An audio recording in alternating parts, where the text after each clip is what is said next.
Hey there Scapers, my name is Zenavilius of ToPros, and today I bring you episode 2 of my Road to 1 build from the Grand Exchange series. So, in this series, what is the objective? Well, it's pretty obvious. It's to make one build using nothing except the Grand Exchange. And the most important thing is that I need to record my losses as well as profits. So, for example, if I fail with a flip or a merch and I make a huge loss, that needs to be factored in to the series. So far, thankfully, it hasn't happened, but it might happen in the future. And at the end of last episode, my total was 141.6 mil. So I'm around 14% of the way there, which is pretty good, I guess, for one episode. Alright then, let's get the bad news out of the way, I guess. So here are my losses, I suppose. So most of the losses you can see on this screen are low value items. I like to find my own margins for things. I don't like to use FCs and stuff because they can be inaccurate, sometimes manipulative, and also most of the time you don't have FCs for most of these things. So for most of the low value items I like to just buy them and find the margins myself. And here are the losses for this section. Adds up to 1 mil, which is pretty decent, I guess. It's not that big of a loss.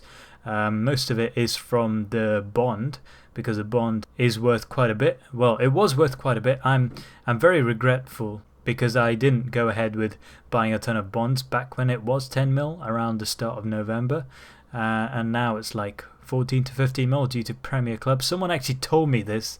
Someone actually told me this in the comment section of the previous episode, and I didn't listen to them. Oh well. I could have made a killing, but whatever. I did make quite a bit of money in this episode. As you can see, the offhand Dragon Mace that I did buy because I didn't really trust 90 Weps PC with the prices they gave for flipping purposes. Anyway, so yeah, that's a 1 mil loss from this particular section, I suppose. On the top left you will see my losses for this particular section. On the top right you'll see my losses or profits or overall whatever it is for this episode only, not for the whole series but for this episode only. And then in the end I will show you my total profit or loss for the whole series. So in this screen you see some of my more valuable items, I suppose. Well, not so much valuable, but more profitable flips, as you'll see later on. I did lose quite a bit of money off these because obviously they're more expensive items. So when I was trying to find the margins, you lose more money.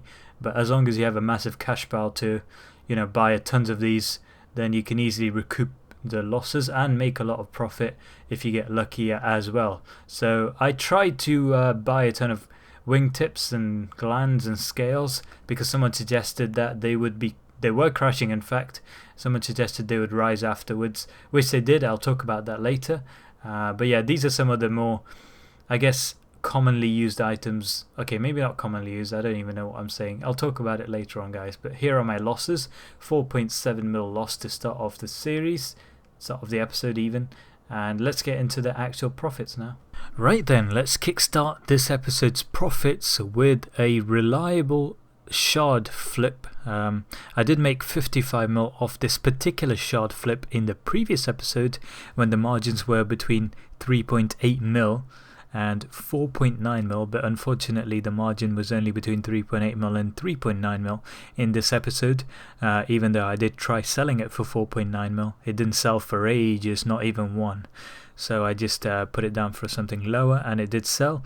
Unfortunately 3 of the shards went missing, so I just took it as 42 shards. If you take it as 42 shards, they bought at 163 mil. And yeah, I only made 4.7 mil, but I wiped out the deficit.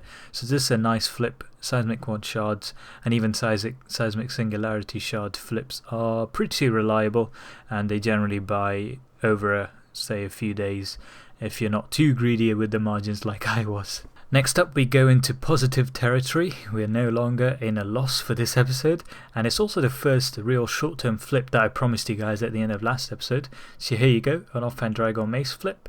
Nothing much to say, nothing special, 2 mil flip I guess. I was gonna merch this because of defenders, but thankfully I didn't, because it didn't rise very much for some reason. I thought it would rise massively because everyone would buy the defenders, but I guess the drop rate of the chitin is pretty low, so people aren't getting that lucky or whatever, and maybe it's not as popular. But yeah, that's a nice little 2mm flip. Something to note is that earlier I did actually work out the margins for this. When I started off this episode, if you remember, the margin was around 340k. I managed to convert that to 2mm. So it's something I'd say is don't trust the insta buy insta sell method. It's not very reliable. It can change very, very quickly. This one I did overnight, bought it for 19, sold it for 21. So yeah, almost 2mm for the episode there. I'm sure we've all been in the situation where we've had to buy a ton of keystones because we've been really dry at a particular Legio boss, and I definitely know the feeling. Quintus was one of my driest. My first ever Ascension crossbow took 236 Quintus keys to get the Quintus signet. So yeah, those weren't good memories at all. But I did buy around 907 keys, used up 75 of them, so I sold off the remaining 832.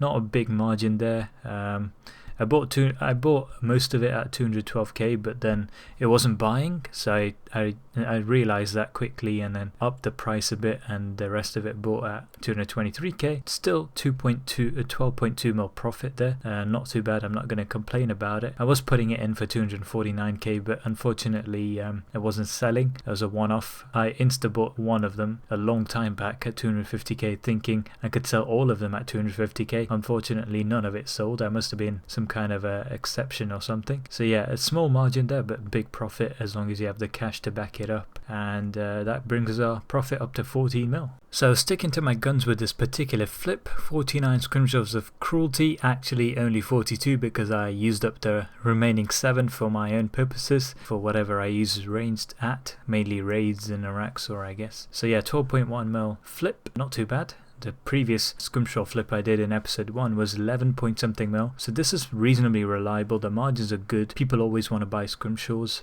and some people are patient, some people are impatient, so you know, take advantage of that. PVM community members like myself definitely will take advantage of that. I know I am very impatient. I keep running out of scrimshaws, so I always insta buy them because my friends are waiting for me at a particular boss, mainly next to be honest, and raids. So take advantage of people's impatience and profit well, my friends. And one thing to note is that the profit margins for this one are actually bigger than Scrimshaw of Elements, and I put that down to it being more in demand, I guess, because not too many people use Mage except at Virago, I suppose, and this is more widely used. I guess range is more widely used, so yeah. The Great Gunkan Flip makes for a pretty neat title, but it didn't turn out that way. It was only an 8.5mm flip, and it was promising to be a lot more than that, but the problem with it was that, number one, not too many people know about it or make it, so buying it in such large quantities and even selling it in such large quantities took forever. The profit margins themselves were pretty high. If you remember at the start of this episode, I showed you my margins for all the items, and this one had a margin between 3.25k and 3.999 or 4k, so that's a pretty nice margin. Unfortunately, not too many people were making it or selling it, so took me ages to even get 20k of them, which was 65mm, and for some reason it wasn't selling for 4k, so I had to sell it for 3.7k. so the profit margins weren't great. I only made 8.5mm, but you know, I'm not complaining too much. Pretty neat item as well. It's the highest healing food in the game, so if anyone's interested, please buy it. And I did keep 200, I think it was, yeah, 259 of them for myself, which is why I didn't sell off the entire 20k that I bought. Shadow Nihil pouches are always in high demand, especially with ranged only next instances and even Araxor. Sometimes raids, but mostly Araxor and next, to be honest. They're always in demand, definitely. So this is a very reliable flip, I guess, but I was going for a bit too much here. So somehow I bought 2k of them at 120k, right? And I was hoping to sell all of them back at 165k. That would have been a 45k flip, I guess, and almost a 90mm profit if I sold all of them. For some reason 1079 of them steadily sold, and then they just stopped selling for a long time, for like a week or two. So none of them have sold since then. I put it in for a lower price, but it's still not selling. I guess it's just a temporary crash or possibly a permanent one, but that will have to be for the next episode. So assuming I only take the 1079, the profit has been 48 mil. I'm going to leave the rest of it for next episode. It might actually turn out to be a loss, but hopefully not. And so far it's a 48 mil profit. Very happy with that. The margins are very, very narrow and very volatile, so I wouldn't trust them that much, but you can definitely flip them for a few K each. So yeah, that's definitely reliable. But if you're doing a long-term flip, it may not be as reliable as I thought. Thankfully, it didn't turn out to be a loss in this episode, but it might be for the next one. 48 mil, it's brought up our profit to 83 mil now. You guys knew it. There's always a derp in Zen's videos, and this one is no different. I completely forgot to screenshot my GE history when I bought the camel staff. I only screenshotted it when I sold it, but I remember buying it for 91 point something mil. Let's just say 91 mil because I can't remember exactly. So that is a neat little 7 mil flip. Now the key to this one was having a really rough number in my head from just looking at the RuneScape forums, because not too many people buy or sell this item. Obviously I couldn't just find the margins by buying it and insta selling it, because that would lose me a lot of money. So I just had to wing it with this one. Turned out pretty nicely in the end. I didn't think it would sell for 98 mil, but it did. So yeah, I winged it and I got a 7 mil profit, and it's brought it up to 90 mil. Now we go on to the big 3 merches that I got very lucky at, so I hope you enjoy this one. Okay, so at the start of November, the Raptor challenges came out, and the special thing about those was that you could not skip them. You had to do them if you wanted to move on. They did give you double XP, but you could not skip them, so you had to do them. And some people from my friend circles and my clan members were discussing how the prices of these Glacial boot attachments were actually dropping because of the fact that people had to camp them. So more of these were coming into the game, and I decided to take advantage of that. So at the start of this episode you saw me figuring out margins. The margins weren't any more than say 1.5 mil maximum for these, but I got extremely lucky because I sold them off at the end of November when people stopped having to do Rune Dragon Raptor challenges, because Raptor challenges finished, I guess. I'm not too sure what happened here, but I was only hoping to get a 40 mil profit off these, but I put it in for 175 mil, the Glamour Wingtip, and it sold for 209 mil. It sold for 34 mil extra. Like crazy. What? I can't explain this, man. But I'm very happy with it. 47 mil profit. And the same thing, a similar thing happened with the Ragefire Gland. 40 mil extra profit from what I predicted. I was only going to get 11 mil profit off this if you look at the prices. So I bought 10 of each, right? I bought it for 123, put it to sell for 134. It would have been 11 mil profit. I would have been happy with it. But somehow it sold for 174 mil. Made me over the moon with it. Like, I've never been this lucky before. I gotta thank everyone that was suggesting that I do this.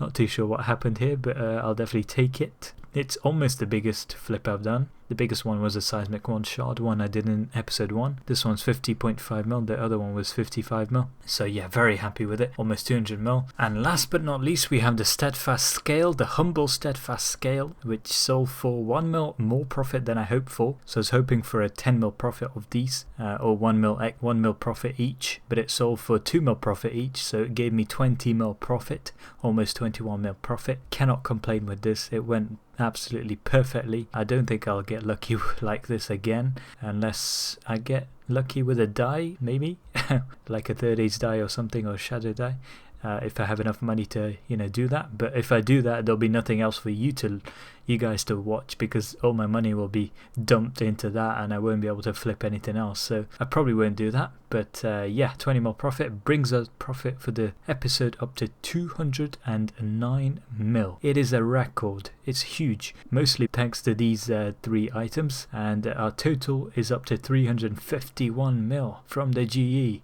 Not a single massive piece of loss yet. not a single failed flip or merch yet, so very happy with it. Although brace yourselves guys, because in the next episode some of my current flips may go horribly wrong. I bought a ton of items that I haven't showed you guys because it hasn't been completed and because it's not selling, so if it doesn't sell it's going to be tragic. I might lose some money, but we'll see. I'm very happy with it, 35% of the way there. Thanks for watching guys. Make sure you let me know what you think of this series, if you want me to change anything and so on, and as always I will see you next time.